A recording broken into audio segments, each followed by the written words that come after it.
When she's asked whether she takes responsibility, she says yes. But when you ask responsibility for what, I can't tell you what she's taking responsibility for.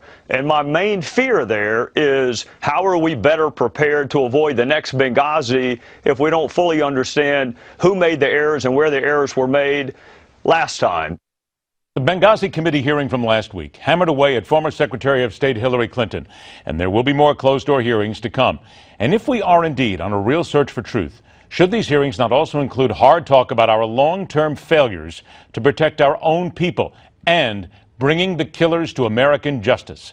Our guest took multiple combat tours in Afghanistan and Iraq. He was a Department of Defense terror contractor in Africa during the time of Benghazi. If you're smart, you caught the HBO series Generation Kill, where he played himself in live combat. It's a pleasure to welcome Rudy Reyes to the Hardline. Rudy, it's a pleasure to talk to you about all this because you are somebody who has been there. You know this from the ground level. So the thing that I have to begin with, you watched the Benghazi hearings. You heard people going after the Secretary of State, who deserved what she got in many ways. But what I and so many other people didn't hear, what we still don't hear, is how do we make our people safer? How do we fix the problems and make sure that people don't die? That's got to grate at you. Well, sir, we can't fix the problem and come up with solutions until we've had a proper debrief and we understand the critical pieces of information. That as a fighting unit, as a counterterror unit, as a government and as a country, we can best prepare ourselves for success for the next iteration. This was the problem with the hearings. It became more punitive as opposed to, as you mentioned before, solution-based. And I would also think that some of the reason that that's how it slanted is because the American people in general have such little experience in third world combat conditions, such little experience in geopolitics, and damn sure have very little experience in security, specifically security for Americans. Then how do we, Rudy, let me ask you this, though. How then do we convince the secretaries of state, the people sitting in committee hearings, the intel guys, the military, whatever? How do we then convince, knowing what you went through and what others went through, to make it better, to at least start to work on it, to understand the needs of what we have to do? Well, sir, I think I can speak for myself. I'm still, I'm a young man, and I have some experience, mostly on the combat side and the actionables overseas, fighting or doing counterterror. I think what I can do is continue to work in my community and then eventually in the national community. Maybe work into politics in some way, or continue to have some kind of resonance in my veteran community, and then therefore a resonance in Washington, D.C.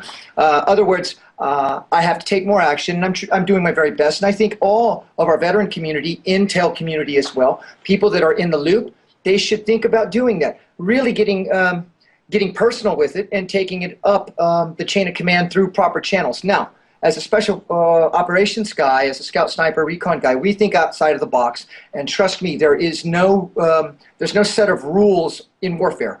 There is no rule book, and there's nothing that is out of bounds when you are fighting for your team's life and you're fighting for a greater cause. Which okay, I'm going to stop you there. When you talk about you don't stop anywhere. You have to continue to move forward. You have to have great imagination. You have to do things. And how then, in light of what we saw at Benghazi, Rudy, how do we make our embassies safer? Well, the Marine Corps, we used to do NEO missions. That was a big mission that we were, we specialized in. When I first came in the late 90s, it was the NEO, and we as a battalion landing team on a ship, we were a force in readiness that at any time, if we got the call, we could move in very fast and secure an area, get our people out, and make the place safe for our dignitaries and our members of State Department. I think that we've been fighting in Afghanistan and Iraq and a few other places that I don't want to talk about right now, in case there's it's sensitive information. But we're fighting all over the world right now. I think that maybe these designators, the NEO unit, the FAST team, the Fleet Anti-Terrorist team, and even our brothers in the SEALs and in the Army SF communities. They've been so tasked out that I think the ball got dropped. Now, as Benghazi was going down, I was running and gunning in Kenya, and we were fighting and protecting the Kenyan people from a Al-Qaeda derivative from Somalia. And when the word came to us through a SIPR net, a secured net, we were stood to. There was only 6 of us, and we were SEALs, Green Berets, and recon guys.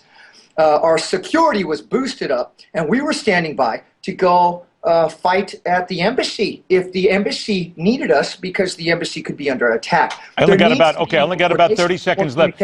I get it, Rudy. I only got about 30 seconds left. I'm going to have you back on again because there's so much that we could talk about here. But is it fair to say that people like Hillary Clinton, they're not telling 100% of the truth? They're not letting everybody know everything that went on. And we need to know every single facet so we can make these embassies safer and protect our own people, yes? I think knowledge is power. Of course, knowledge is key, but with great power comes great responsibility. And I don't think some of our representatives have the experience downrange. They've never seen brothers dying in their arms. They haven't had to tread through the guts. They haven't been sweating and in the dirt and in the mud.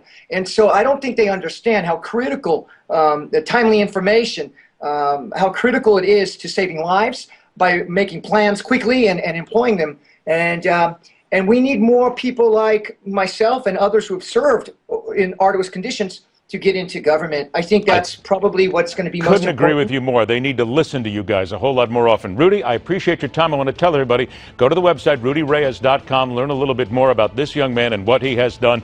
You will be back again, Rudy, I promise it. Thanks so much for joining us. The Hardline continues.